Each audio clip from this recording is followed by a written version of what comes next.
Well, we're only the fifth owners, so since the 1850s. They think it was built around 1850, maybe a little bit earlier there was something here. And it's bought it at auction. What was the question?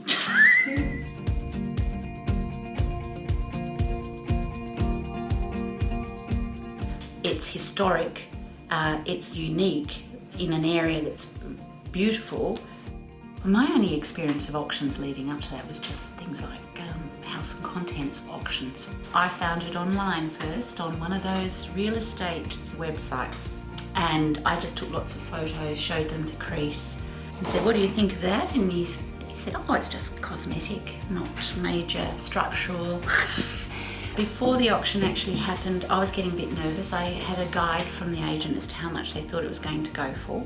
And I put a bid in beforehand, and just to try and see if I could get it before that didn't work.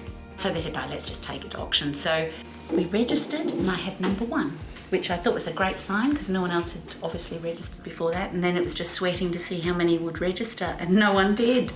A couple of people wandered in and just sat to observe, but what actually happened in the end, we just came to a halfway point with the vendor, and I think everyone was happy. Yeah, I've used a few agents over the years, and these guys, I think it was the best I've ever had. I used them to sell my little house. They were really realistic about the price I was going to get for the other property, and picked the right purchaser as well, who had the right aesthetic and the right outlook, and we're friends with them now. We're friends with them now still. They come over here, we compare renovations, and it just made sense to use the same agent to sell and then to buy from. You know, and there's so many people that have a connection to this building in the area, and we've had so many people come up to us and say it's so nice to see it being looked after and restored.